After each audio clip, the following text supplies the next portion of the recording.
রাতটা দুশ্চিন্তায় নির্ঘুম কাটল শুভার। সকালে আজ দিশার সাথে ভার্সিটি যেতে হলো ওকে, কারণ দুর্জয় অফিস থেকে ছুটি নিয়েছিল। গতকাল দুর্জয় বলেছিল ওকে ড্রপ করে আসবে, তবে শুভাই মানা করেছিল। ঘর ভর্তি মানুষের মাঝে এভাবে শুধু ওর জন্য দুর্জয়ের বের হওয়াটা কেমন দেখায়।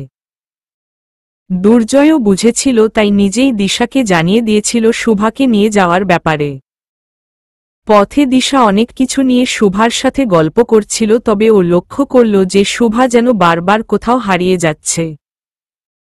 মেয়েটার কপালের সরু রেখায় দুশ্চিন্তার ছাপ স্পষ্ট পেল ও। আলতোভাবে শুভার হাতের ওপর হাত রাখল ও। শুভা, সব ঠিক আছে? শুভা দিশার দিকে মুখ ফিরিয়ে মলিন হেসে বলে, জি আপু, সব ঠিক আছে। তোকে তাহলে এরকম মলিন দেখাচ্ছে কেন? শরীর খারাপ? না আপু, আসলে রাতে ভালো ঘুম হয়নি, তাই হয়তো। দিশা এবার কিছু বলে না আর। তবে আগের কিছু ভাবনা আর পরশু বারিশার আগমনের পর থেকে শুভার মাঝে পরিবর্তন দেখে অনেক কিছুই মনে আসছে ওর। একবার সামনে ড্রাইভারকে আর চোখে দেখে নেয় ও। তারপর শুভার কাছে যেয়ে ফিসফিস করে বলে, শুভা, একটা প্রশ্ন করি? কিছু মনে করবি না তো? শুভা সতর্ক চাহনি দেয় দিশার দিকে।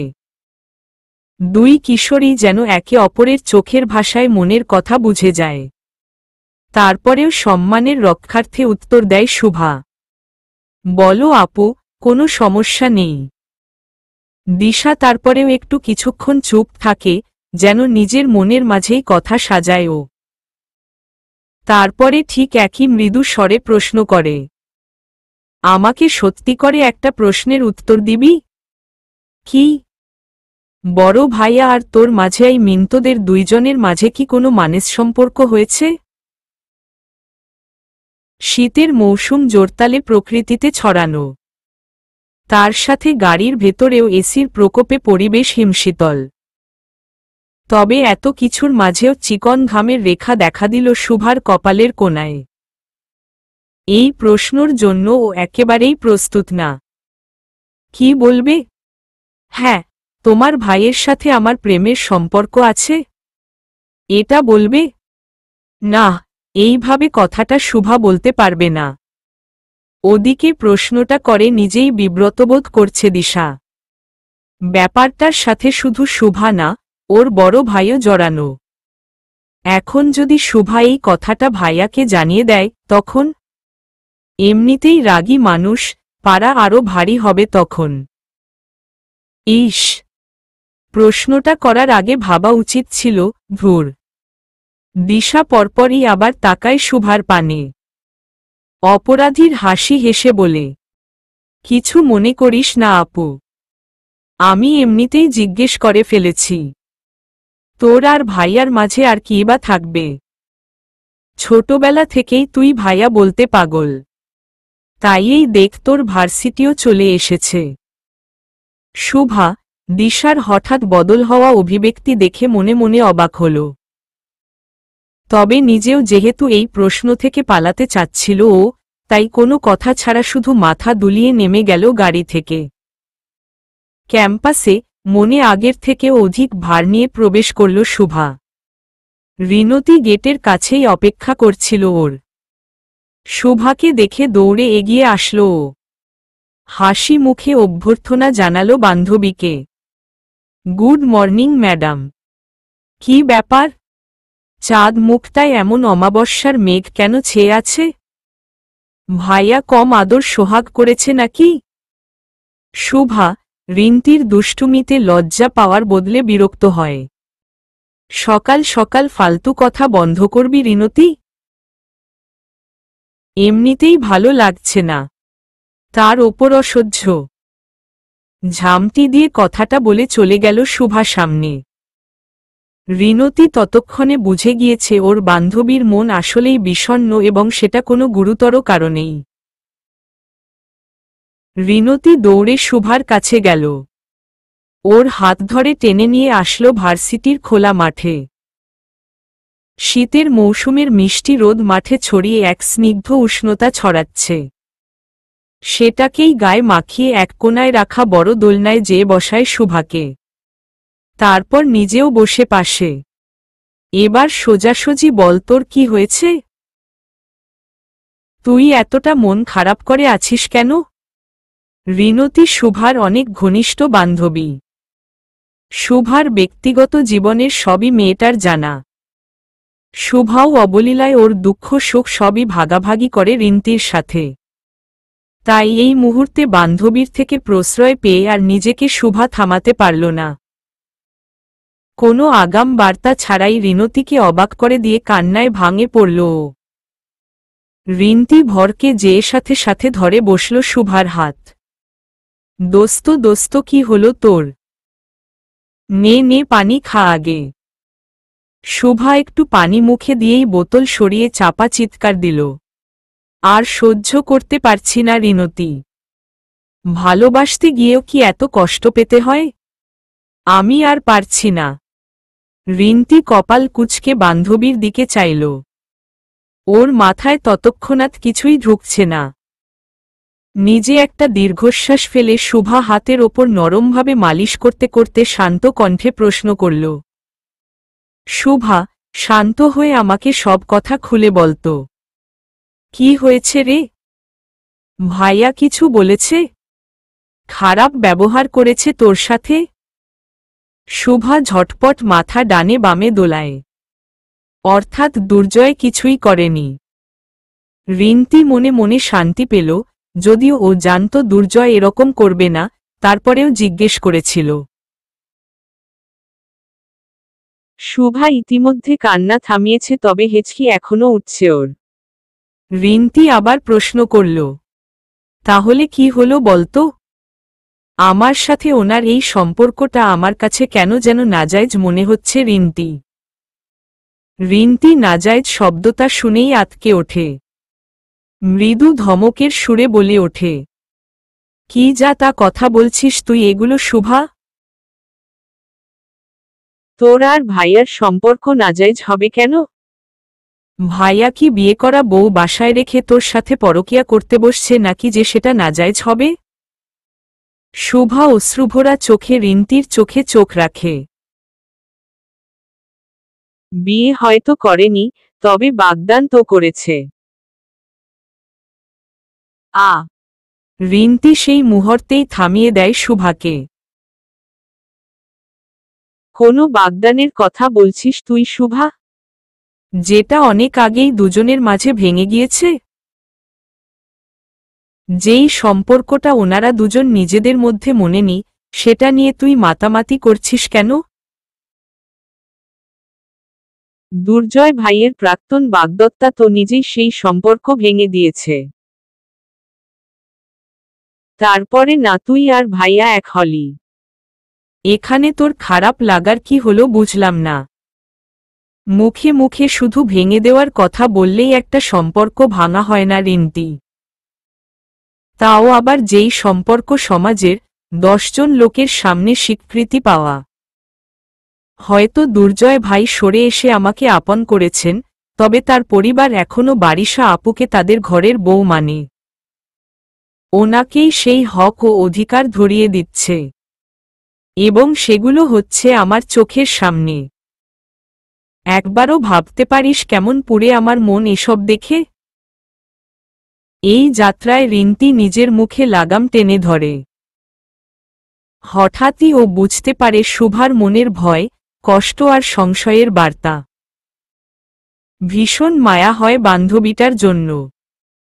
শুভাকে এক হাতে কাঁধ জড়িয়ে প্রশ্ন করে, ভাইয়ার সাথে এই বিষয়ে কথা বলেছিস? জানিয়েছিস তোর কষ্টের কথা? শুভা ওপর নিচ মাথা দোলায়। উনি সবই জানেন। এই নিয়ে একের অধিক বার কথা হয়েছে আমাদের মাঝে। ভাইয়ার ভাষ্য কি? উনি কি বলেন? উনি তো আশ্বস্ত করেই যাচ্ছেন আমাকে।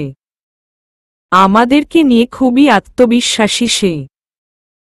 পরিবারকে সবকিছু বলা এবং মানিয়ে নেওয়ার দায়িত্ব নিয়েছেন, এবং আমি জানি তিনি কখনো তার কথার পিছপা হবেন না, এমন মানুষই না তিনি। কিন্তু কি শুভা? শুভা একটা গভীর শ্বাস নেয়। উনি ওনার মা মানে নাহার চাচিমাকে প্রচুর ভালোবাসেন ও মানেন। ওনার ধারণা, চাচিমা বারিশা আপুকে ওনার স্ত্রী হিসেবে পছন্দ করেন না এবং আমাকেই করতে চান ওনাদের ঘরের বউ। কিন্তু গতকাল সবার মাঝখানে চাচিমা জানিয়েছেন ওনার বারিশা আপু ভালো লাগে। দুর্জয় ভাই আর আপুকে নাকি একসাথে বেশ মানায়। রিন্তি, আমি নিজের কানে শুনেছি এটা। এরপর থেকে আমার পুরো পৃথিবীতে নড়তে শুরু করেছে জানিস। সমাজের যে কারো সাথে দুর্জয় ভাই লড়তে পারলেও চাচিমার সামনে উনি কিছুই বলতে পারবেন না। বলার কথাও না, হাজার হোক গর্ভধারিণী মা তো। এমতাবস্থায় আমি কি করব বলনা দোস্ত?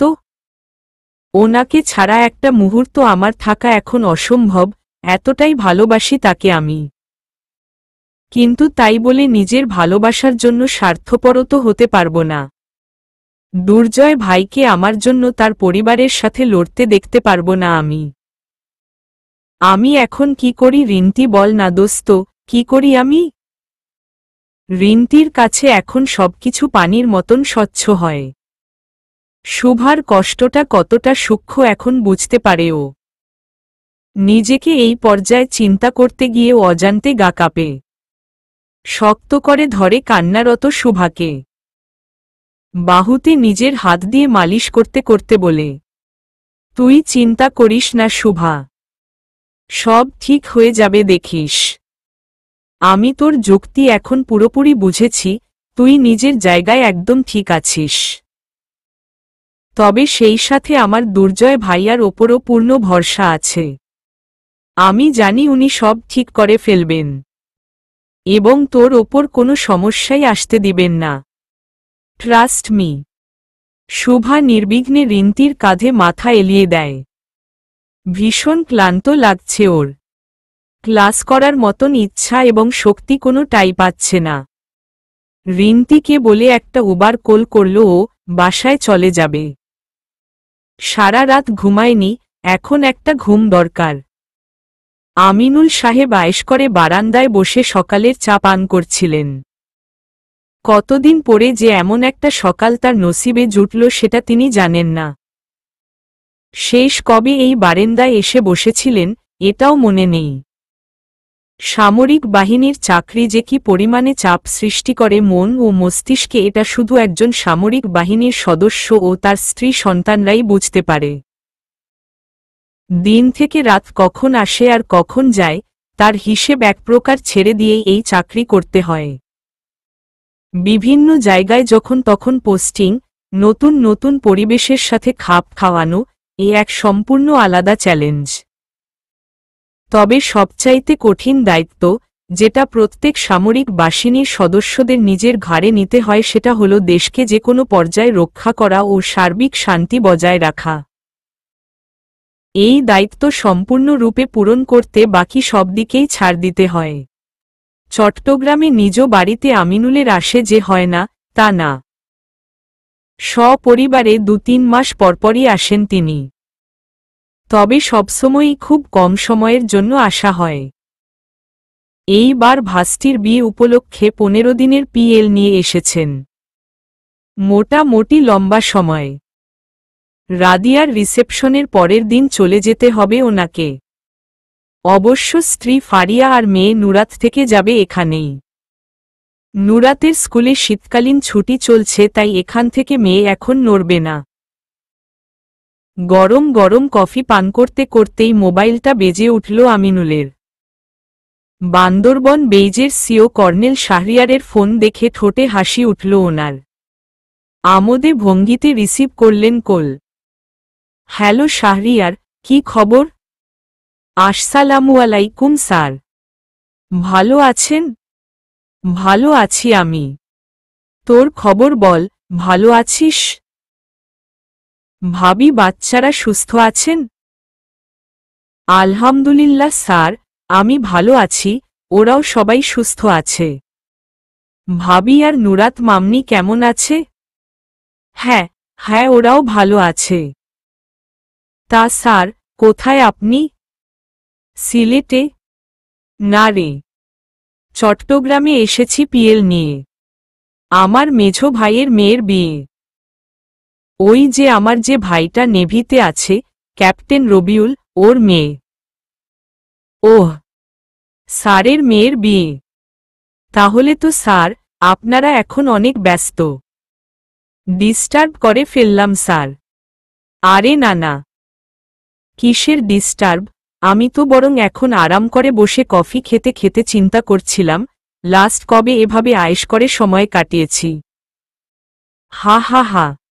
তা বল, কি জন্য ফোন দিলই? অপর পাশে ক্ষণিকের একটা বিরতি হল। তারপর আবার কর্নেল শাহরিয়ারের আওয়াজ শোনা গেল। স্যার, ফোন তো আসলে একটা কাজেই দিয়েছি, তবে সেটা ব্যক্তিগত একটা কাজ। আমিনুল অবাক হলেন। ব্যক্তিগত? কি ব্যাপার বলতো? স্যার, একটা ঘটকালির পরিকল্পনা নিয়ে ফোন দেওয়া আপনাকে। আমিনুল হেসে কৌতুকের সুরে বললেন। কার বিয়ে দেওয়ার ইচ্ছা জাগছে তো মাথায়? আমার জন্য পাত্রী দেখিস নাই তো আবার? আমি কিন্তু আর বিয়ে করছি না রে বাবা। একটা করেই শিক্ষা হয়ে গিয়েছে। আর বেলতলায় মাথা ন্যাড়া করতে যাব না। বলতে বলতেই হো হো করে হেসে ফেলেন আমিনুল, তার সাথে যোগ দেন শাহরিয়ারও। কি যে বলেন না স্যার, আপনার জন্য পাত্রী দেখলে ভাবি আমাকে আস্ত রাখবেন না। আরেক দফা হাসির রোল উঠল দুই কর্মকর্তার মাঝে। মন ভরে হেসে তারপর প্রশ্ন করলেন আমিনুল। আচ্ছা মজা বাদ দেই, আসলেই বলতো কার ঘটকালি করতে চাচ্ছিস তুই? স্যার, সেইবার বান্দরবানে আমার বেইজে আপনার ভাতিজি আসলো না? আপনার ভাতিজি, শুভা মনে হয় নামটা, তাই না স্যার? হ্যাঁ হ্যাঁ, শুভা। স্যার, শুভাকে আমার বেইজের এক অফিসার পছন্দ করেছে। ছেলেটার নাম পিয়াল। এখন ক্যাপ্টেন পোস্টে আছে। ইনফ্যান্ট্রি ব্রাঞ্চের। বেশ ব্রাইট ছেলে স্যার। দেখতেও যেমন সুদর্শন, কাজেও খুব ভালো। এভাবে কাজ করলে অনেক দূর আগাবে। আমিনুল এবার বেশ গম্ভীর হলেন বিষয়টা নিয়ে। শাহরিয়ারকে খুলে বললেন সব। দেখ শাহরিয়ার, শুভা আসলে আমার আপন ভাতিজি না। আমাদের পটিয়াতে যে পৈতৃক বাড়ি আছে সেটার পাশের বাসাটা ওদের। ফারুক ভাই, মানে শুভার বাবার সাথে আমাদের অনেক ঘনিষ্ঠ সম্পর্ক, সেই অর্থে শুভাও আমাদের পরিবারের বাচ্চাদের সাথে ছোটবেলা থেকেই ঘুলে মিলে থাকে। আবার শুভার বড় বোন, আমার মেঝো ভাইয়ের বৌমা। এই আসলে সম্পর্ক আমাদের মাঝে। তাই বুঝতেই পারছিস, ওর বিয়ের সিদ্ধান্ত আমরা কেউ নিতে পারব না। এর জন্য তোর ফারুক ভাইয়ের সাথেই কথা বলতে হবে রে। আমি যেটা করতে পারি সেটা হলো মেয়ের বাবার নাম্বার দিতে পারি তোকে। স্যার, তাহলে তো খুবই ভালো হয় স্যার। আমিও আসলে এখানে মিডিল ম্যান। আমাকে গতকাল পিয়ালের বাবা ফোন দিয়েছিলেন। পিয়াল বোধহয় ওনাদের বলেছে, সেই সূত্রেই আমার কাছে ফোন এসেছে। আর শুভাকে আমি দেখেছি, সামনাসামনি। আমার খুব ভালো লেগেছে ওকে। পিয়ালের সাথে মানাবে ভেবেই আপনাকে ফোন দেওয়া। আমিনুল প্রসন্ন হাসলেন। হ্যাঁ, শুভা মেয়েটা বেশ ভালো। খুব রক্ষণশীল পরিবার ওদের। ভাবি, মানে শুভার মা, অনেক আগেই পৃথিবী ছেড়ে চলে গিয়েছেন। তবে ফারুক ভাই তার দুই মেয়েকেই সেটার কমতি অনুভব করতে দেননি। রূপে, গুণে শুভাও অনেক এগিয়ে। ওর যদি ভাগ্য পিয়ালের সাথে থাকে তাহলে মন্দ তো না। ভালোই হয়। দাঁড়া, আমি এখনই নাম্বার পাঠাচ্ছি ফারুক ভাইয়ের। পিয়ালের বাবাকে বলিস রাতে ফোন দিতে। আমি এর মধ্যে ওনার সাথে সব কথা বলে রাখব। স্যার, তাহলে তো খুব ভালো হয় স্যার। হ্যাঁ, তাহলে তাই হোক।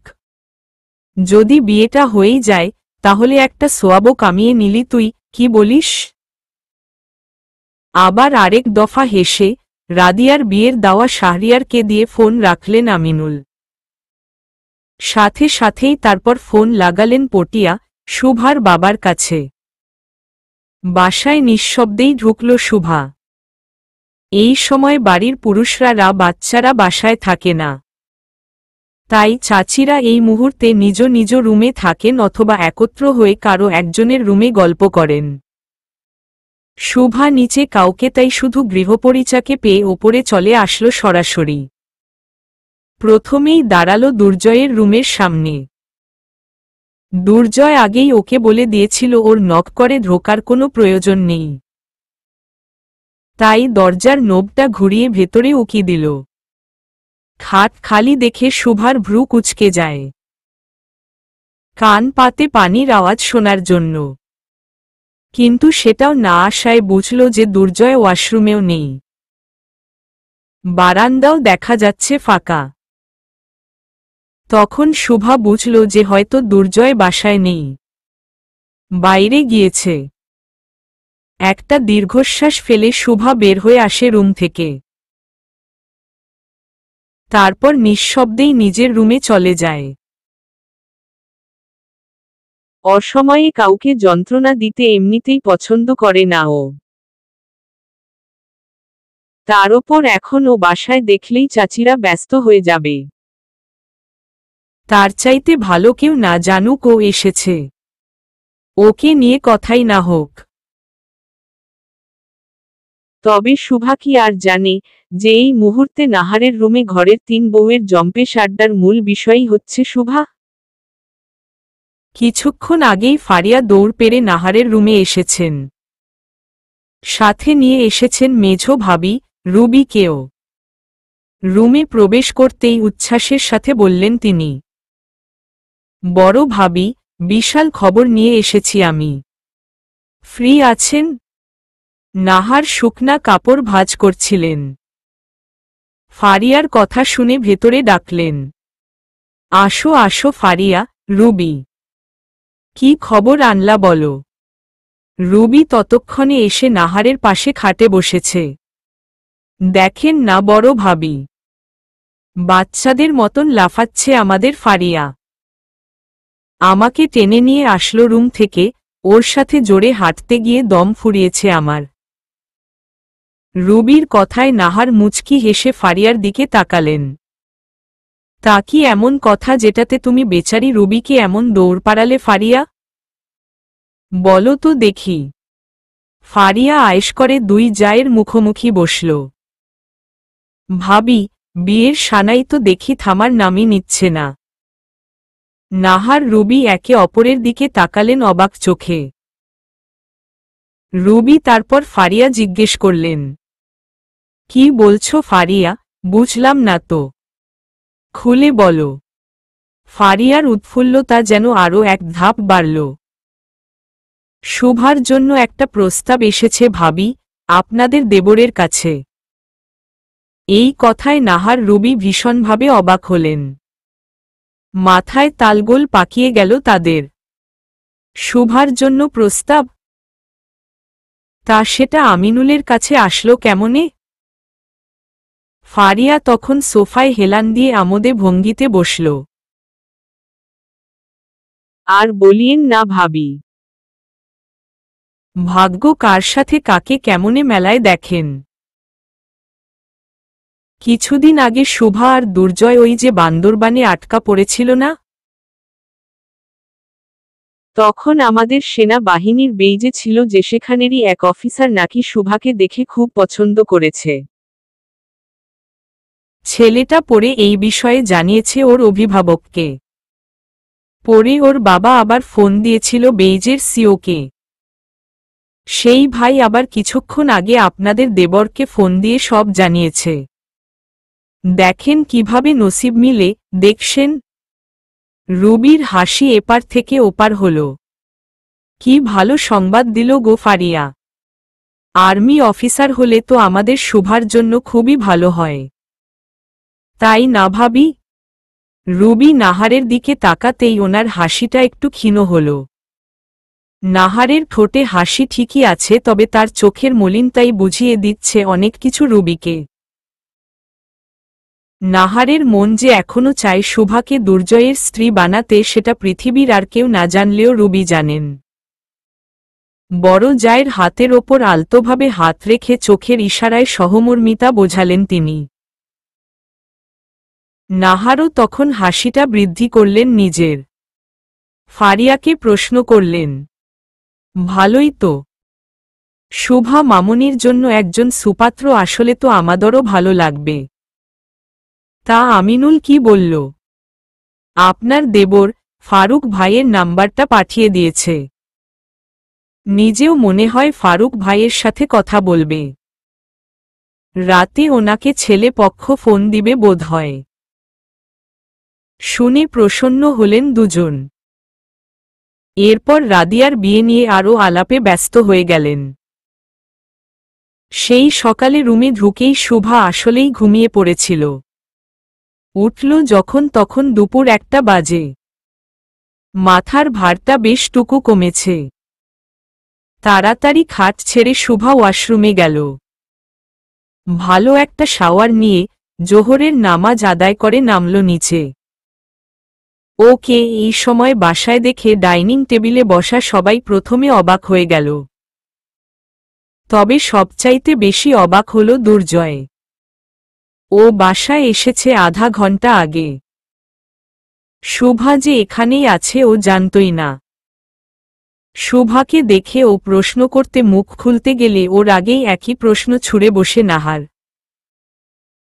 শুভা, তুই না সকালে ভার্সিটি গেলি মা? ফিরলি কখন? শুভা যে নিজের জন্য বরাদ্দ দুর্জয়ের ঠিক উল্টা পাশের সিটটা ধরে দাঁড়ায়।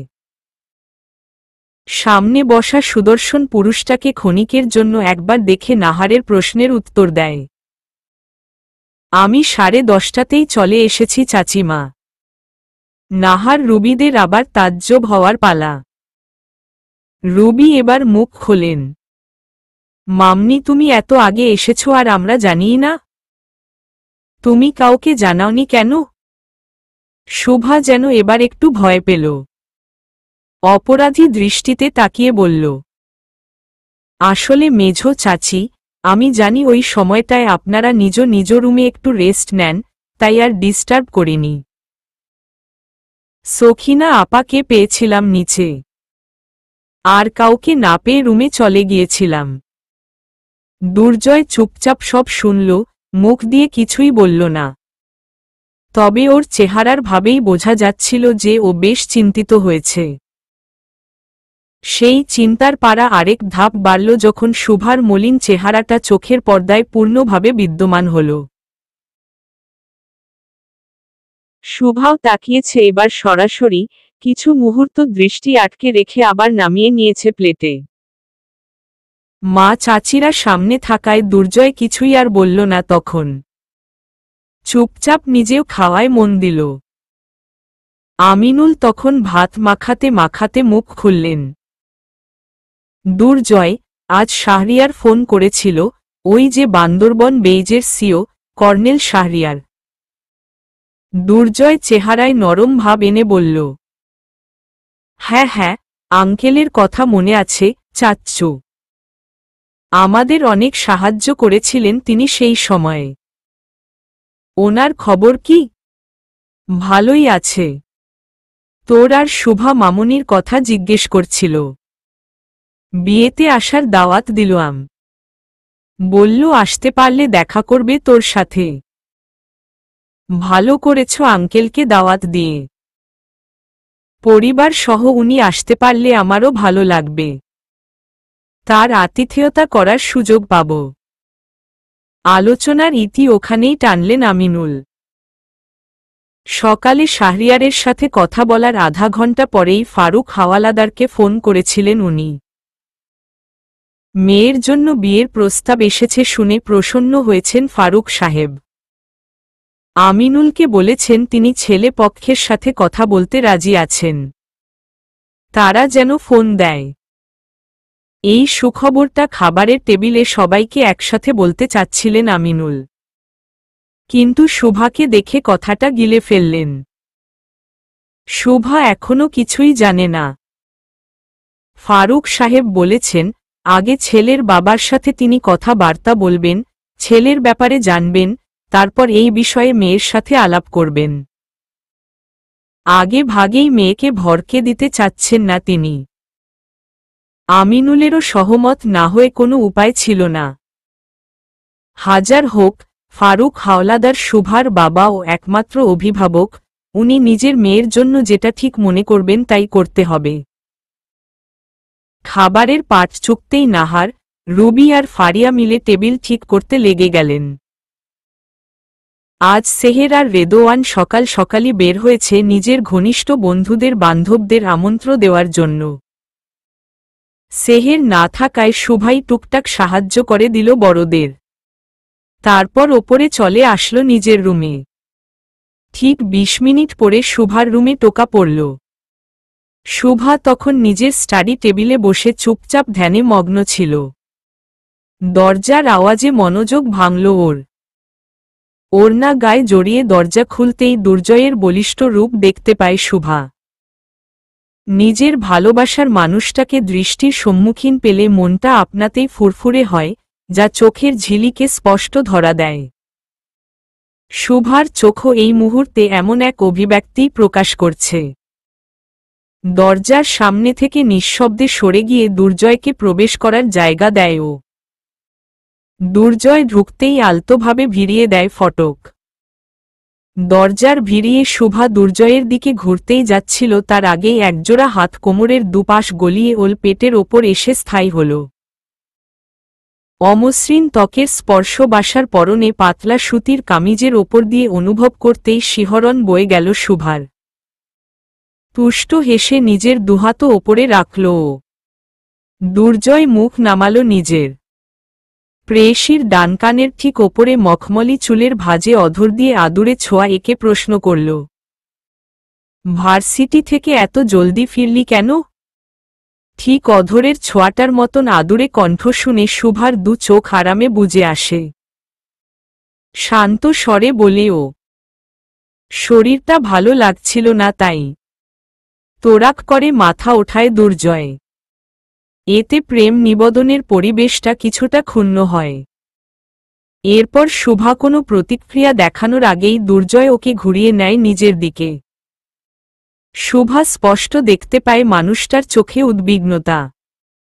দুর্জয় ভ্রুজোড়া কুঁচকে শুভাকে মাথা থেকে পা পর্যন্ত দেখে। কি হয়েছে? শরীর খারাপ লাগছে কেন? আবার জ্বর আসছে নাকি? বলতে বলতেই শুভার কপালে হাত ছোঁয়ায় দুর্জয়। শুভা হেসে ফেলে মানুষটার পাগলামো দেখে। হাতটা কপাল থকে সরিয়ে বলে, আরে আমার তেমন কিছু হয়নি তো। কাল রাতে একটু ঘুমের সমস্যা হয়েছিল, তাই সকালে মাইগ্রেনের ব্যথা উঠেছিল। ওই অবস্থায় ক্লাসে বসলেও কিছু বুঝতাম না, তাই বাসায় চলে এসেছি। দুর্জয় যেন হাফ ছেড়ে বাঁচল। আসলি কিসে? উবার কল করে নিয়েছিলাম। উবার কেন ডাকতে গেলি? আমাকে ফোন দিতি। আমি তো অফিসেই ছিলাম। শুভা ঠোঁট উল্টায়। আমি তো আর সেটা জানতাম না।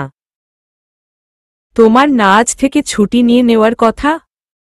আহলে অফিসে কেন? দুর্জয়ের তখন খেয়াল পড়ল শুভা চলে যাওয়ার পর অফিসে বের হয়েছে। তাহলে তো মেয়েটা আসলেই জানবে না। এক হাত শুভার কাঁধ জড়িয়ে ওকে কাছে টেনে নিয়ে সোফায় বসতে বসতে বলল দুর্জয়, ছুটি তো নিয়েই নিয়েছিলাম। আজ সকালে একটা ডিল এসেছে, বেশ বড় একটা কোম্পানি থেকে। এখন এটা ডিল করতে হলে আমাকে অথবা রেদোয়ানকেই যেতে হবে। রেদোয়ানের আপন বোনের বিয়ে, এই সময় ওর বাসায় থেকে বিয়ের আয়োজন করাটা বেশি জরুরি, তাই ওকে এখানেই থাকতে বলেছি, আর আমি ডিলটা সামলাচ্ছি। শুভা বুঝদারের মতন মাথা ওপর নিচে দোলায়। দুর্জয় আরও একটু কাছে টেনে নেয় ওকে। কানের কাছে গম্ভীর সুরে বলে, আচ্ছা শুভা, তোর কি রাতে না ঘুম হলে সবসময়ই সকালে মাইগ্রেন পেইন ওঠে?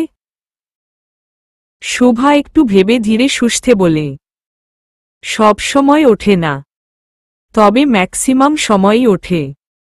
কেন? দুর্জয়ের দিকে মুখ উঠিয়ে প্রশ্নটা করে শুভা। দুর্জয় তখন ঝট করেই মুখ নামায়, সোজা নিয়ে আসে নিজেকে শুভার অতি নিকটে।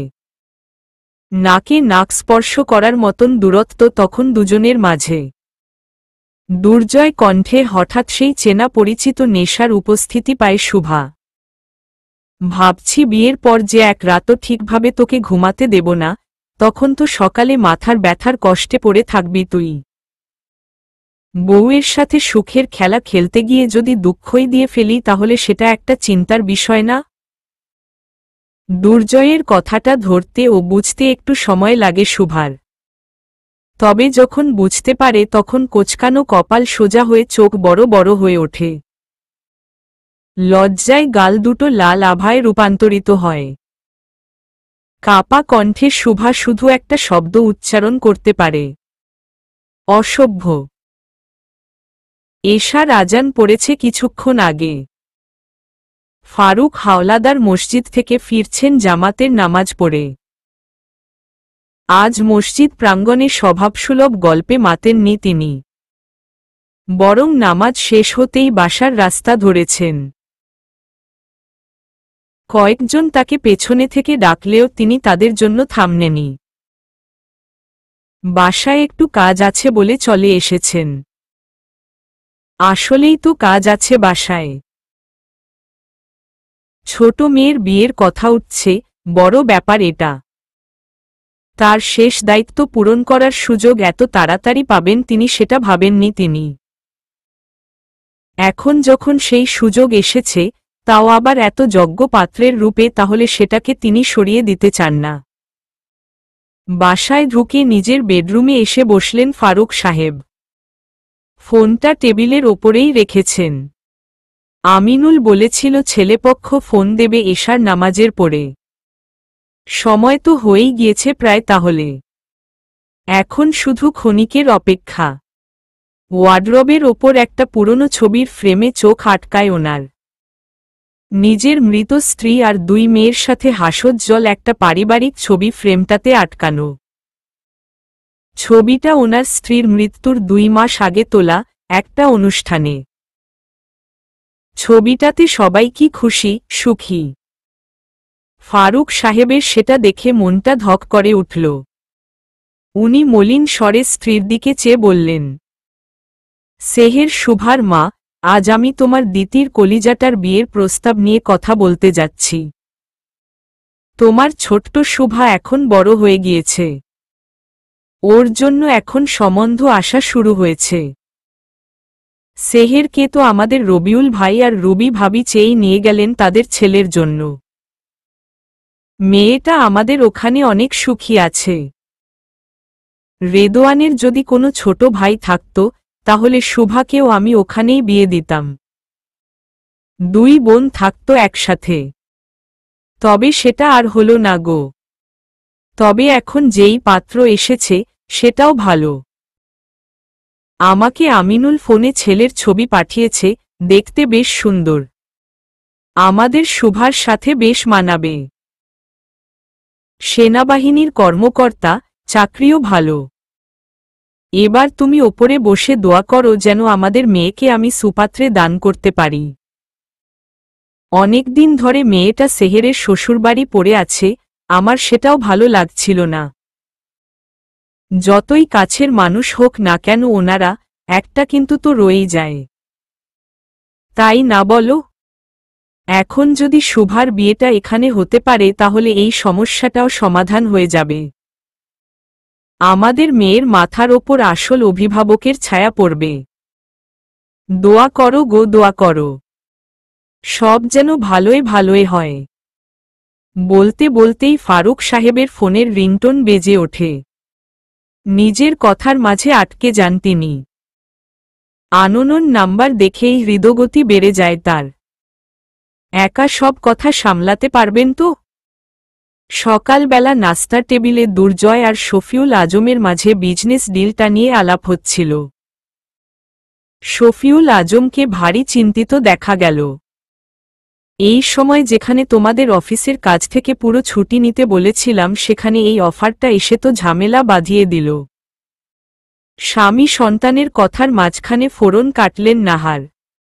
বাসায় এখন এত কাজ, ছেলে দুটোকে কি না অফিসে পাঠালেই নয়? একটা ডিল হাত থেকে ফসকে গেলে এমন কি সমস্যা হবে? বাদ দিয়ে দাও না এটা। শফিউল সাহেব স্ত্রীর কথায় বিরক্ত হলেন। কপাল কুঁচকে বললেন, নাহার, আজ যদি তুমি কোথাও ঘুরতে যাচ্ছ এমন সময় তোমার বাসায় কিছু মেহমান আসে, তুমি কি করবে? নিজের ঘুরতে যাওয়ার সময়টা একটু পিছিয়ে দিয়ে তাদেরকে বাসায় এনে আপ্যায়ন করবে, নাকি ঘুরতে যাওয়ার চক্করে তাদেরকে বাসা থেকে বের করে দেবে? কোনোটা? নিশ্চয়ই প্রথমটা, তাই না? কারণ বাসায় আসা অতিথির আতিথেয়তা করাটা আমাদের দায়িত্ব। ঠিক তেমনভাবেই একজন ব্যবসায়ীর কাছে আসা যে কোনো বিজনেস অফারকে অ্যাটেন্ড করাটাও তার দায়িত্ব। ব্যক্তিগত কাজের কারণে যদি সেটাকে আমরা নজরান্দাজ করি তাহলে সেটা আমাদের কাছে অপরাধ মনে হয়। নাহার স্বামীর কথাটা পূর্ণ মাত্রায় বুঝলেন, সাথে নিজে কি ভুল বলেছিলেন সেটাও বুঝলেন। মাথা দুলিয়ে সম্মতি জানালেন তিনি। পাশ থেকে দুর্জয় যোগ করে, আর আম্মু, রেদোয়ানকে তো আমি এখানে ইনভলভই করছি না। ও বাসায়ই থাকবে, বিয়ের কাজে সাহায্য করতে। এর মধ্যে আমিও সবকিছু শেষ করে ফেলব। হয়তো বা 2-3 দিন লাগবে, ব্যাস। মাকে বুঝো দিয়ে এবার বাবার দিকে তাকায় দুর্জয়। আব্বু, ওনারা আমাদের ফ্যাক্টরি ভিজিট করতে চাচ্ছেন, সবকিছু দেখে শুনে অর্ডারটা দিবেন। এখন ভাবছি কালকে ওনাদের নিয়ে আমি চলে যাব। হয়তো সব দেখে বুঝে 2 দিনের মধ্যে শেষ করে দিতে পারব। ইনিশিয়াল সব কথা বার্তা হয়ে গেলে তারপর না হয় রাদিয়ার বিয়ের পর ফাইনাল পেপারওয়ার্কটা করব, কি বলো? শফিউল আজম ছেলের কথায় সহমত প্রকাশ করলেন। এছাড়া আর কোনো উপায়ও যে নেই। এই আলোচনা শেষে আবার সবাই খাবার খাওয়ায় মন দিল। দুর্জয় এক ফাঁকে সামনে তাকিয়ে তার প্রিয় মুখটা দেখে নিল। শুভার চেহারায় মলিনতা ছেয়ে গিয়েছে। দুর্জয় জানে সেটা কেন।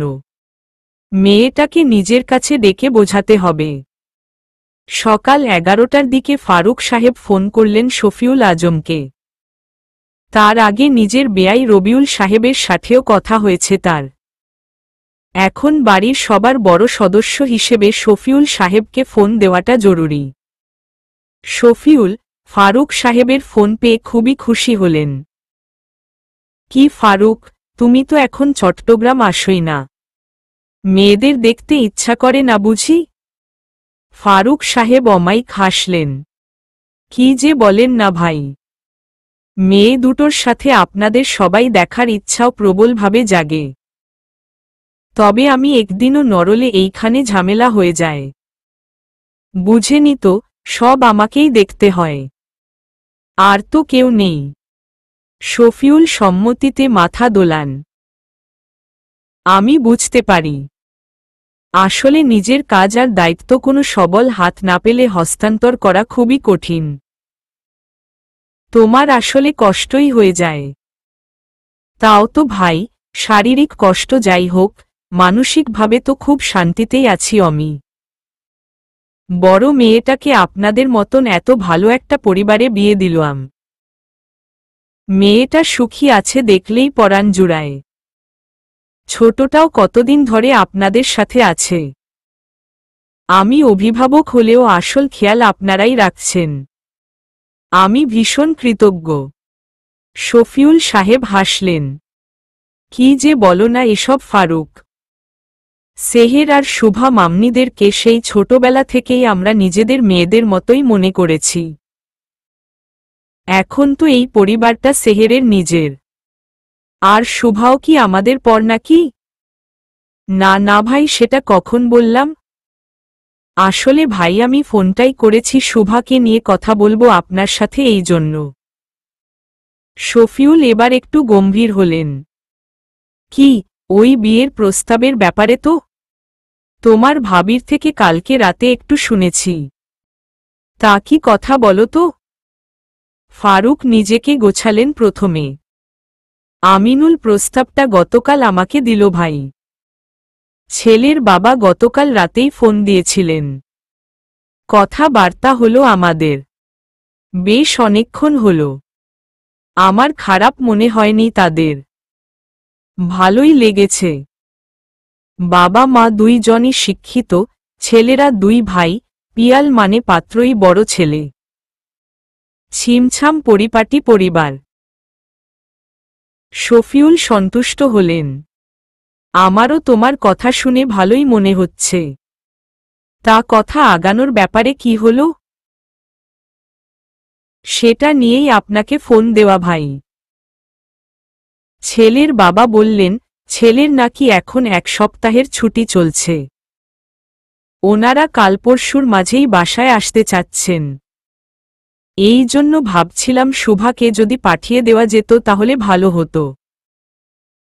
শফিউল আজম এই সময় ব্যস্ত হয়ে বললেন, শুভাকে কেন পাঠিয়ে দিব? তুমি বরং একটা কাজ করো ফারুক। তুমি নিজেই আমাদের এখানে চলে আসো। ছেলে পক্ষকে আমাদের বাসায় আসার আমন্ত্রণ জানাও। এখানেই শুভা মামনিকে দেখে নিবে ওরা। ফারুক সাহেব বিনয়ী হয়ে দ্বিমত করলেন। না না ভাই, আপনাদের বাসায় এখন এমনিতেই বড় একটা প্রোগ্রাম। বিয়ে শাদির ঘর, হাজার ব্যস্ততা। এটার মাঝে আমাদের এই আলাদা ঝামেলা নেওয়ার কোনো মানেই হয় না। আর তার ওপর ছেলে পক্ষকেও তো আমার বাসা বাড়ি দেখাতে হবে। তাই আমার এখানেই হোক। তব শফিউল সাহেব নাছোড়বান্দা। তিনি তার যুক্তি খাড়া করলেন। ছেলের পক্ষ তো এসেই আর বিয়ে করে মেয়ে তুলে নিয়ে যাচ্ছে না। দেখাদেখিই তো হবে ব্যাস। সেটা তো যে কোনো জায়গাতেই হতে পারে। যদি কথা পাকাপাকি হয় তখন না হলে তুমি ওনাদের তোমার বাসায় আলাদাভাবে আমন্ত্রণ জানিও।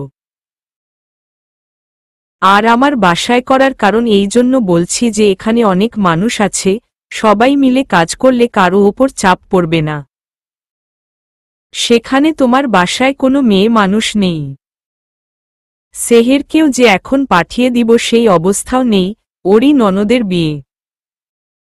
তাই তোমাকে সাহায্য করার মতন তো কেউ নেই ওখানে। তার চেয়ে আমরা সবাই এখানেই আছি, তুমিই বরং চলে আসো। শফিউলের যুক্তিতে ফারুক আর অমত করতে পারলেন না। ঠিক আছে ভাই। তাহলে আমি কাল আসতে চাচ্ছি। ছেলের ছুটি শেষ হয়ে যাচ্ছে, তাই তারা তাড়া দিচ্ছে। কোনো সমস্যা নেই ফারুক। তুমি ওনাদের পরশু আমাদের এখানে ডিনারে আসতে বলো। আর তুমি কাল চলে আসো। ফারুক সম্মতি জানিয়ে ফোন রাখলেন। সব কিছুই ঠিক আছে। তবে শুভাকে এখনো কিছু বলা হয়নি। সেহেরও জানে না। এখন ভাবলেন সেহেরকে সন্ধ্যায় ফোন দিয়ে জানাবেন আর শুভাকে একেবারে চট্টগ্রামে যেয়েই জানাবেন। সামনাসামনি কথা বললে মেয়েকে বোঝাতে সুবিধা হবে। বিকেল 4টা। শুভা ক্লাস থেকে বের হয়েই দুর্জয়ের কল পেল। ঝলমলে একটা হাসি ঠোঁটে টেনে ফোনটা ধরল ও। হ্যালো, ক্লাস শেষ? হ্যাঁ। নিচে নাম। আমি বাইরে আছি। শুভা ভীষণ অবাক হয়। তুমি আমার ভার্সিটির সামনে? হ্যাঁ। খিলখিল করে হেসে ওঠে শুভা। 2 মিনিট সময় দাও, এখনই নামছি। রিন্তিকে বিদায় জানিয়ে দ্রুত পায়ে সিঁড়ি বেয়ে নেমে এলো শুভা। এক দৌড়ে ভার্সিটির মূল ফটক পার করল। ডানে বামে তাকাতেই চোখে পড়ল সুদর্শন পুরুষটাকে। অক্ষি শীতল হল যেন। এতক্ষণ দৌড়িয়ে আসায় দম আটকে আসলো এখন। হাঁপাতে হাঁপাতে সামনে এলো ও দুর্জয়ের। নিজের প্রিয়তমার এই বেহাল অবস্থা দেখে হেসে দিল দুর্জয়। হাত ধরে ওকে কাছে টেনে নিয়ে গাড়িতে বসালো প্রথমে। তারপর পেছনের সিট থেকে পানির বোতল এনে হাতে ধরালো। শুভা শান্তিমতো পানি খেয়ে বোতলটা আবার হাতে দিতেই সেটা রেখে দুর্জয় গাড়িতে উঠল। ড্রাইভিং সিটে বসে হাসি মুখে তাকালো শুভার দিকে। এভাবে দৌড়ায় কেউ?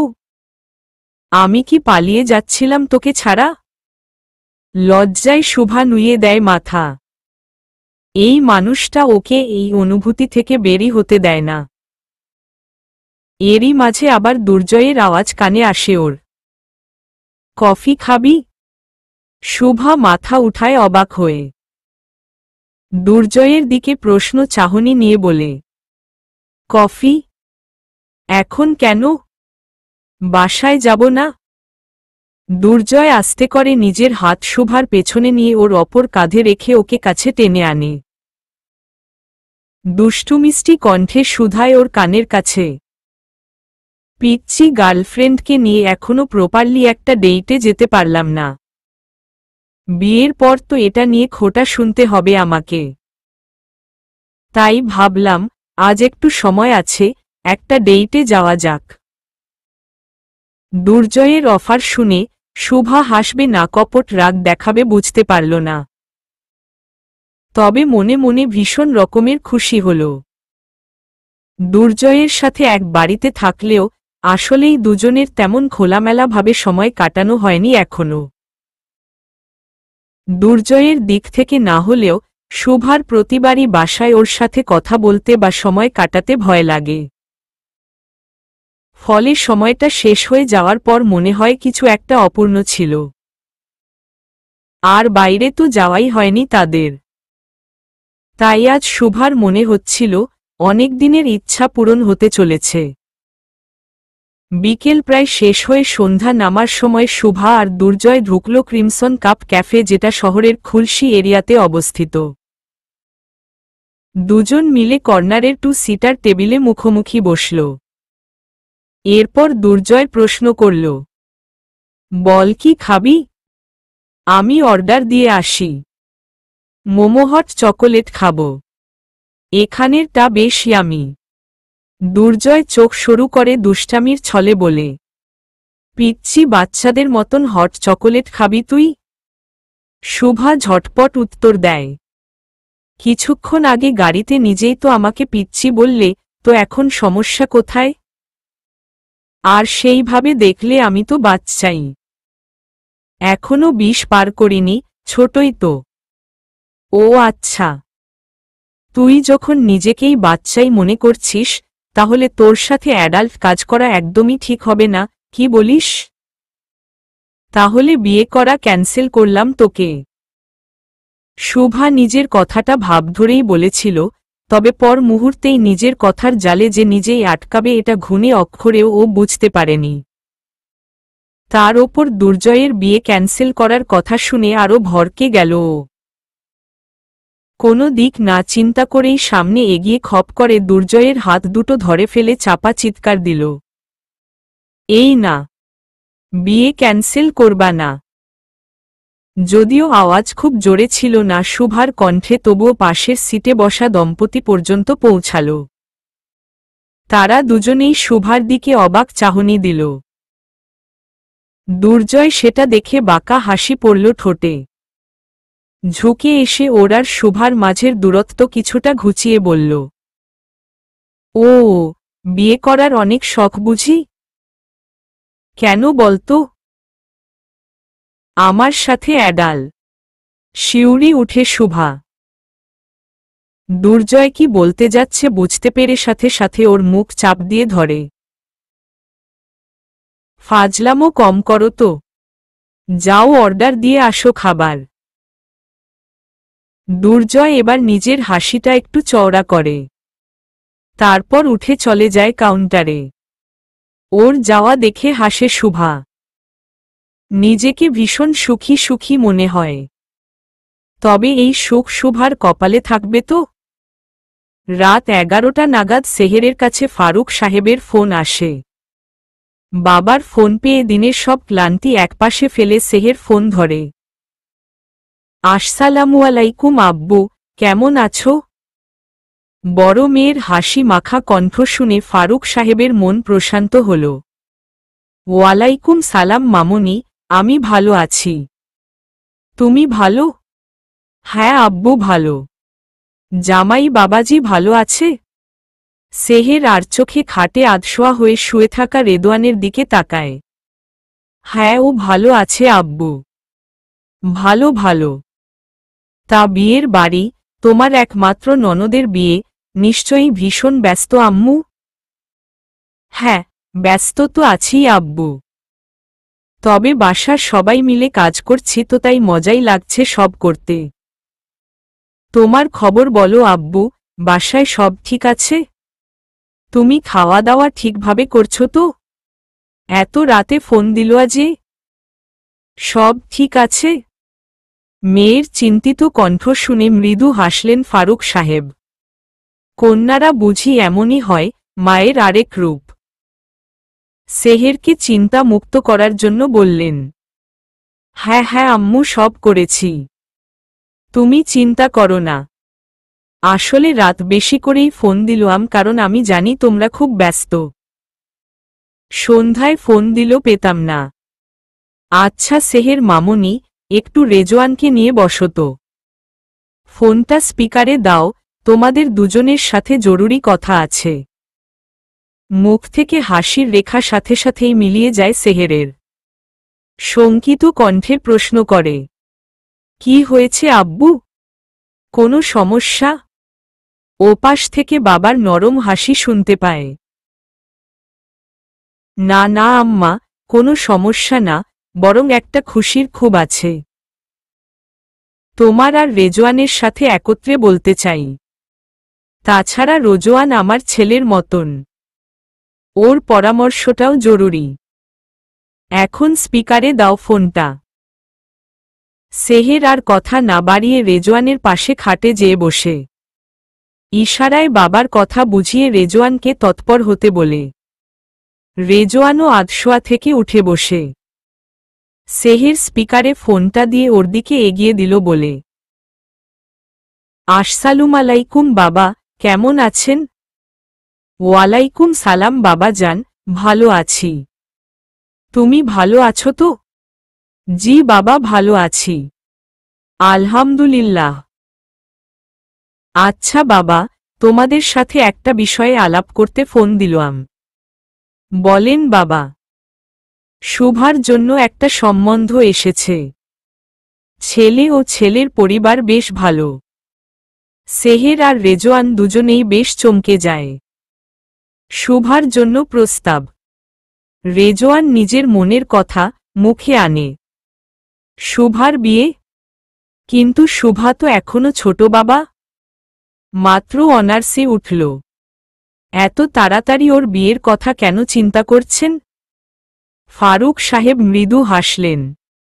তুমি একদিক দিয়ে ঠিক বলেছ বাবা। শুভা ছোট এখনো। কিন্তু বাবা, আরেক দিক থেকে চিন্তা করো, শুভার মানাই। আমারও শরীর তেমন একটা ভালো থাকে না সবসময়, কোনো দিন চলে যাই। এই অবস্থায় মেয়েটাকে একটা জায়গা সেটেল না করে দিতে পারলে নিজের দায়িত্বে চুকে যাব আমি। আর সত্যি বলতে শুভাকে নিয়ে বিয়ের খুব একটা জোরসোরে চিন্তা এই মুহূর্তে আমার মাথায়ও ছিল না, কিন্তু এত ভালো একটা প্রস্তাব আসলে না করতে পারলাম না বাবা। রেজওয়ান ও সেহের এই যাত্রায় ফারুক সাহেবের কথা বুঝে মাথা নাড়ায়। রেজওয়ান এবার শান্ত সুরে প্রশ্ন করে, কোথায় থেকে প্রস্তাব পেলেন বাবা? ছেলে কি করে? প্রস্তাবটা তোমাদের বাসা থেকেই এসেছে। তোমার ছোট চাচাই দিয়েছেন। রেজওয়ান আর সেহের আবার অবাক হয়। ছোট চাচা? কখন? কে সেই ছেলে? আর্মির একজন ক্যাপ্টেন। পিয়াল নাম ছেলেটার। এরপর এই পর্যন্ত যা যা হয়েছে বিস্তারিত দুজনকে জানালেন ফারুক। শুনে রেজওয়ানের মুখে তেমন পরিবর্তন না আসলেও সেহের বেশ খুশি হল।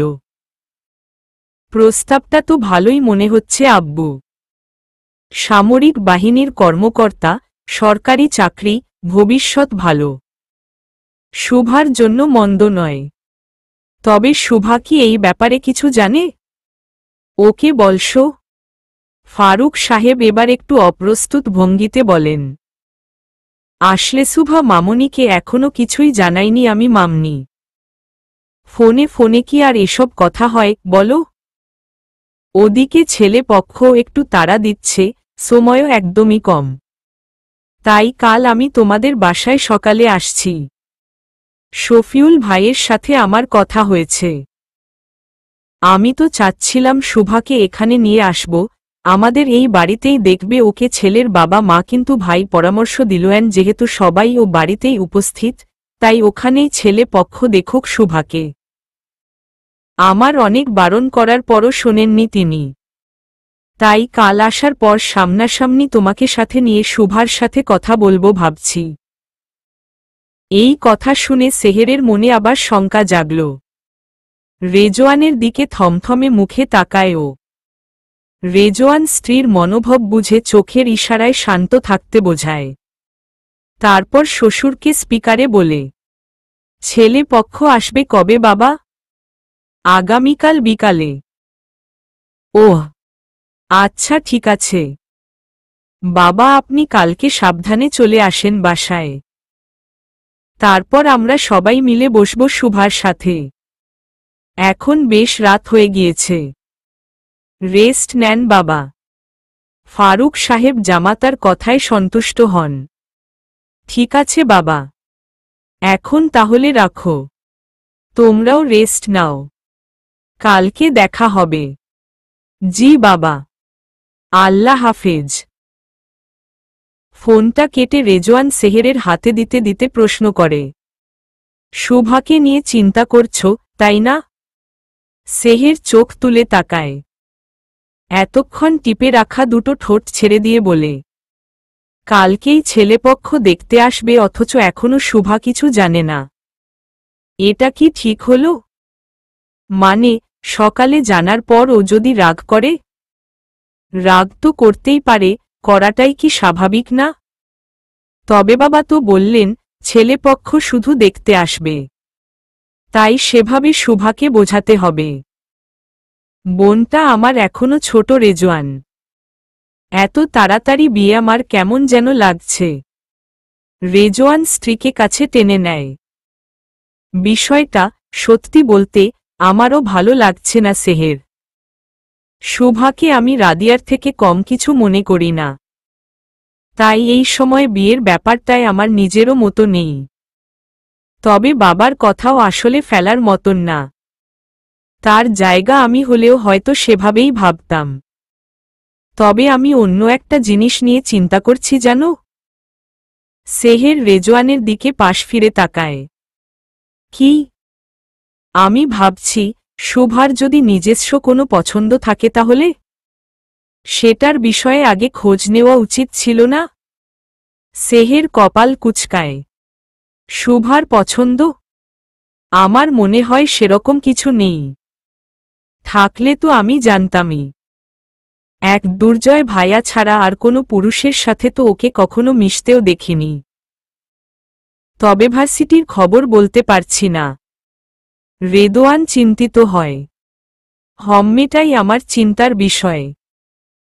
তবে আমি তোমাকে বলবো সেহের, যদি শুভা নিজের পছন্দের ব্যাপারে কিছু জানায় অবশ্যই সেটাকে প্রাধান্য দিবা। বিয়েটা ওর, জীবনসাথী বেছে নেওয়ার অধিকারও ওরই থাকতে হবে। সেহের স্মিত হেসে রেদওয়ানের বুকে মাথা রাখে। তুমি চিন্তা করো না, আমি খেয়াল রাখব বিষয়টা। রাত 12টা। পুরো চৌধুরী নিবাস তিমিরে ডুবেছে। ঘণ্টা খানেক আগেরও হইহুল্লোড় কই যেন দমন হয়েছে। এখন পুরো পরিবেশে নেমেছে নিস্তব্ধতা। চারিদিক ঘেরাও হয়েছে শান্ত এক বেড়ার জালে। তবে এই চৌধুরী নিবাসেরই এক কক্ষে শান্ত নেই এক যুবতী। রুমে অস্থিরভাবে পায়চারি করছে শুভা।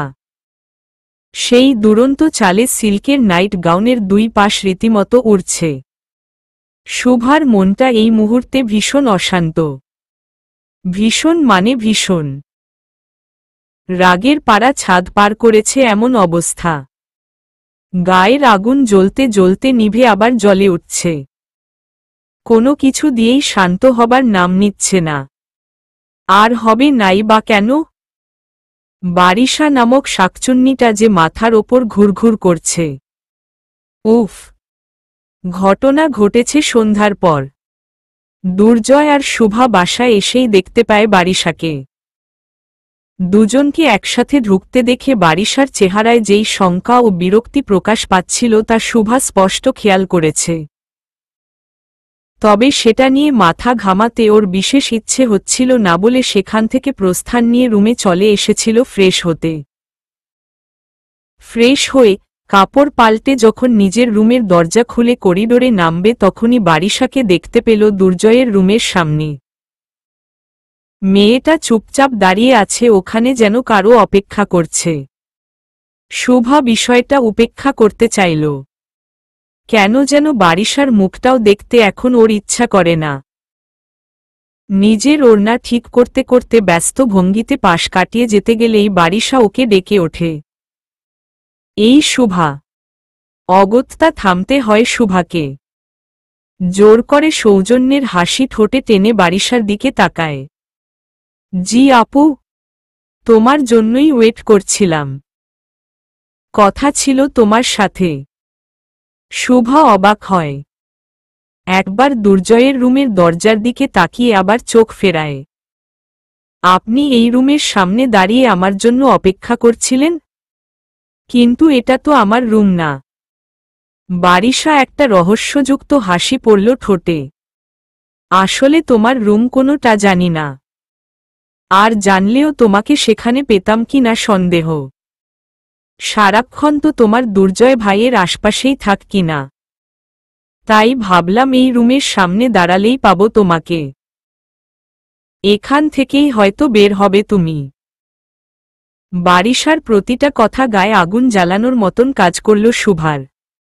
বিশেষ করে শেষ কথাটা কেমন ঠ্যাস মেরে বলার মতন ছিল না? বারিশা কি ওর চরিত্র নিয়ে কথা তুলল? ব্যাস! তেতে উঠল শুভা। ওর চরিত্র নিয়ে এভাবে কখনো কথা শুনতে হবে তা কসমিকালেও ভাবেনি ও।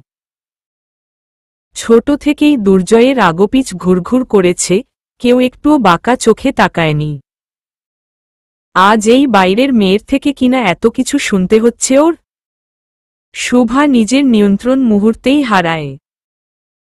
আপু, বেয়াদবি মাফ করবেন, কিন্তু আপনার বলা কথাগুলো খারাপ দিকে ইঙ্গিত দিচ্ছে, যেটা আমি মোটেও পছন্দ করতে পারছি না। আপনি আমাকে নিয়ে এভাবে কথা বলতে পারেন না। শুভার শক্ত মুখের তেজ শুনে বারিশা মোটেও দমল না, বরং গা জ্বলানো হাসি দিয়ে নিজের কথা চালিয়ে গেল। তুমি এমন কেউ না যাকে নিয়ে আমি কথা বলতে ইন্টারেস্টেড হব Shubha. You are nobody to me. তবে তুমি যার সাথে সর্বক্ষণ টিকটিকির মতন আটকে থাক সেই মানুষটা আমার পয়েন্ট অফ ইন্টারেস্ট। সে আমার বাগদত্তা, আমার উডবি। এবং তার আশপাশে নিজেকে ছাড়া আমি কাউকে সহ্য করতে পারব না। Do you get it? হাসির মাঝে স্পষ্ট একরকম শীতল হুমকির টান পেয়ে শুভার কান ঝাঁঝিয়ে ওঠে। তেরে জবাব দিতে ওঠে। আপনি ভুল। কিন্তু শুভা কথাটা শেষ করতে পারে না, কারণ তখনই নিচ থেকে ফারিয়া ডেকে ওঠেন। এই বারিশা, মামনি ওপরে কেন? নিচে আসো। আমরা গানের আসর বসাচ্ছি। আসো আসো। বারিশা নিচে তাকিয়ে মুচকি হাসে। জি আন্টি, আসছি। বলেই শুভার দিকে তির্যক চাহনি দিয়ে ওর কাছে আসে এক কদম। হিসিয়ে ওঠা আওয়াজে হুমকি দিয়ে দেয়। আমি ভুল কি ঠিক সেটা বুঝি না। শুধু একটা জিনিস বুঝি, আর সেটা হলো দুর্জয় আমার। শুধুই আমার। So stay away from him. Got it? বলেই শুভাকে সম্পূর্ণ উপেক্ষা করে নিচে নেমে যায় বারিশা। শুভার আগে দুঃখে নিজের হুঁশ হারায়। এই ১৯ বছরের জীবনে নিজেকে নিয়ে এত জঘন্য কথা কখনো কর্ণগোচর হয়নি ওর। নিজের চরিত্রকে এভাবে নিলামে উঠতে দেখেও যৌক্তিক প্রতিবাদ করতে পারেনি দেখে ভীষণ অসহায় লাগতে থাকে। ইচ্ছা তো করছিল তখন বারিশাকে চড় মেরে মুখ ফাটিয়ে দিতে, তবে কোথাও এক জায়গায় নিজেকেই সংযত করতে হচ্ছিল। কারণ একটাই, বারিশা এখনো দুর্জয়ের বাগদত্তা আর শুভা এখনো দুর্জয়ের জীবনে দ্বিতীয় নারী। ভেতর থেকে কেঁপে উঠল শুভা। ঠিকরে বের হতে চাইল অশ্রুধারা। ভীষণভাবে মন চাইল এখনই, এই মুহূর্তে এই বাসা থেকে পালিয়ে যেতে। তবে পরিস্থিতি নিজের ইচ্ছায় সবসময় সায় দেয় না। কখনো কখনো নির্মম আচরণও করে, যেমনটা এখন করল শুভার সাথে। এত ভয়ঙ্কর অনুভূতির মাঝে যখন আশপাশটা বিষ ন্যায় লাগছিল ওর কাছে, সব ধরনের খুশি আর জাঁকজমক পরিবেশ গলা টিপে ধরছিল ওর, ঠিক তখনই সেহের আর দিশা এসে শুভার সামনে দাঁড়ায়। হলরুমে গানের আসরে ওকে টেনে নিয়ে যায়। শুভার আকুল আবেদনে অনিচ্ছার টানটাকে গ্রাহ্যই করল না দুজন। তার আগেই শুভা নিজেকে পেল ভরা মজলিসে। আজকের এই আয়োজন বড়দের দ্বারা সঞ্চালিত। মূলত আমিনুল সাহেব হলেন এর মূল হোতা। সন্ধ্যার পরে মেয়েরা যখন হলরুমে বসে ডালা সাজাচ্ছিল, তখন তার কেন যেন মনে হল বিয়ে বাড়ি হিসেবে পরিবেশটা বেশ নীরব। এখানে এখন গান নাচের জমজমাট আসর না বসালেই নয়। পরিবারের দ্বিতীয় প্রজন্মের কনিষ্ঠ পুত্র হওয়ায় আমিনুল সবসময়ই বেশ চঞ্চলমনা। ওনার আশেপাশে উৎসব ভাব লেগে থাকতেই হবে। না থাকলে তিনি নিজেই সেটা তৈরি করে নেন, যেমনটা এখন করলেন। বড় ভাই ভাবিদের জোরপূর্বক নিচে ডেকে মজলিস বসালেন গানের। ছাড়লেন ৯০ দশকের হিন্দি গানের জুকবক্স। মেহেদি লাগাকে রাখনা গানটা শুরু হতেই নিজেই সোফা থেকে উঠে পড়লেন। স্ত্রী ফারিয়াকে টেনে নিয়ে আসলেন হলরুমের মাঝে। সাথে সাথেই হৈ হৈ করে উঠল বাড়ির মেয়েরা। প্রথম লজ্জা পেলেও ফারিয়া ওদের উৎসাহ দেখে স্বামীর সাথে তাল দিল। এই হৈ হুল্লোড়ের মাঝে শুভা বিষণ্ণ মনে দাঁড়িয়ে রইল হলরুমের এক কোনায়। এই গান, নাচ, উৎসবে ওর কোনো মন নেই। শুধু বোনের কথাকে মান্য করে এসে উপস্থিত হয়েছে ও। কিছুক্ষণ বাদে দুর্জয়কেও দেখা গেল নিচে নেমে আসতে। অফ হোয়াইটের মাঝে নীল স্ট্রাইপের ফুল হাতাটি শার্ট আর জিন্স প্যান্টে নজরকাড়া লাগছিল ওকে। দুই জোড়া চোখ প্রায় একই সাথে যেয়ে পড়ল ওর ওপর। তবে শুভা দুর্জয়কে দেখে না নড়লেও বারিশা পায়ে হেঁটে এগিয়ে গেল ওর কাছে। উচ্ছ্বাসিত নয়নে লাজুক হাসির রেখা টেনে দাঁড়াল ওর খুব কাছে। সবটাই দেখল শুভা। দুজনকে পাশাপাশি দেখল। মনটা ভেঙে গেল এই দৃশ্যে। তবে ভাগ্য তখনও সদয় হল না ওর। ঠিক ওর পেছনে থেকে শুনতে পেল দুটো নারী কণ্ঠ। দেখেন না ভাবি, কি সুন্দর লাগছে আমাদের দুর্জয় আর বারিশাকে একসাথে। দেখলেই মনটা ভরে যাচ্ছে আমার। হ্যাঁ রে রুবি, দোয়া করো যেন দুজন একে অপরের সাথে চিরজীবন সুখী থাকে। আমিন। নাহারের বলা দোয়া আর রুবির মুখ থেকে উচ্চারিত আমিন শুভার ভেতরে ঈর্ষা আর ক্ষোভের অনলে যেন কেরোসিন ঢেলে দিল তখন। ফলে দাউ দাউ করে উঠল আগুন। ভস্ম করে দিল শুভার তনুমন। তীব্র বিষণ্ণতায় শুভা চলে যেতে চাইল, কিন্তু এবার ওকে টেনে নিল রেদওয়ান। একমাত্র শালিকাকে সামনে নিয়ে আসল। হাত দুলিয়ে দুলিয়ে নাচতে চাইল। শুভার তখন চোখের কোণে পানি। তবে সবার সামনে নিজের অশ্রুধারাকে রোধ করল ও কোনো মতে। ঠোঁটে সাজালো নাটকীয় হাসি। এরই মধ্যে পাশে অস্তিত্ব পেল চিরচেনা সুঘ্রাণের। পাশ ফিরতে নজরে আটকালো দুর্জয়। শুভার দিকে কোমল দৃষ্টি বুলিয়ে দিচ্ছে শুভার বাম প্রকোষ্ঠে রাজত্ব করা বলিষ্ঠ পুরুষটা। এক পলের জন্য শুভার চাহনিও শান্ত হল। প্রিয়তমকে কাছে পেয়ে হাসতে চাইল পবিত্র হাসি। তার সাথে ঢেলে দিতে চাইল মনের কষ্ট, ব্যক্ত করতে উদ্যত হল বুকের গহীনের পোড়া ব্যথা। কিন্তু তার আগেই দুজনের মাঝে প্রকট হওয়া বারিশাকে দেখে আবার থমকে গেল শুভা। বারিশা সেই তির্যক চাহনি দিয়েই এক প্রকার টেনে নিল দুর্জয়কে নিজের কাছে। নিজের সাথে তালে তাল দেওয়ার আহ্বান জানাল লাজুক হাসির বিনিময়ে। তবে দুর্জয় ভীষণ বিরক্ত হল এতে। গম্ভীর প্রকৃতির ওকে দ্বারা নাচ গান অসম্ভবেরও ওপরে। তাও যদি সামনে থাকত শুভা, তখন ওকে নিজের আলিঙ্গনে বেঁধে পায় তাল ওঠাত দুর্জয়। কিন্তু বারিশার সাথে এটা কোনো প্রকারেই সম্ভব না। পরিবারের সবাই তখন দাঁড়িয়ে পড়েছে, নিজ নিজ ছন্দে তাল দিয়ে উল্লাসে মেতেছে। দুর্জয় সবার দিকে একবার নজর ঘুরিয়ে আবার শুভার দিকে দৃষ্টি ফিরিয়ে আনে। তবে মেয়েটার অগ্নিদৃষ্টিতে চোখ পড়তেই বুকটা ধক করে ওঠে ওর। নরম কোমল ত্বকটায় লালচে আভা, স্বচ্ছ একজোড়া চোখে টলমল অশ্রু দুর্জয়কে বুঝিয়ে দেয় প্রেয়সীর মনে এই মুহূর্তে ঝড় চলছে। কিন্তু কেন এই ঝড়ের আগমন সেটা বুঝতে পারছে না ও। বিকাল বেলায় তো সব ঠিকই ছিল, তাহলে এখন কি হলো শুভার? দুর্জয় আগায় এক কদম, কিন্তু ওকে আবার পুরোপুরি অবাক করে দিয়ে শুভা পিছিয়ে যায়। আর চোখে ক্ষণিকের জন্য আশপাশ দেখে ভিড়ের মাঝ থেকে আস্তে আস্তে সরে পড়ল ও। দুর্জয় শুভাকে পেছনে থেকে ধরতে চাইলেও পারল না, কারণে ওর আরেক হাত অপর পাশ থেকে ধরে ফেলল বারিশা। আচমকা বাধা পাওয়া দুর্জয় বিরক্ত হয়ে তাকালেই বারিশা চমৎকার একটা হাসি দিয়ে প্রশ্ন করল, কি ব্যাপার? কোথায় দেখছ? নিজেকে গুছিয়ে কপাল টান করে দুর্জয়। আমি একটু আসছি বারিশা। কিন্তু পাশ ফেরার আগেই আবার হাতে টান খায়। বারিশার দিকে তাকাতেই ও ঝলমলে হাসি নিয়ে বলে, আরে যেখানেই যাবা একটু পরে যেও। ছোট চাচা চাচি আমাদের দুজনকে ডাকছে, ওই যে দেখো। চলো আগে তাদের সাথে দেখা করে আসি। বিপাকে পড়ল দুর্জয়। দেখল আসলেই আমিনুল আর ফারিয়া ডাকছে ওদের।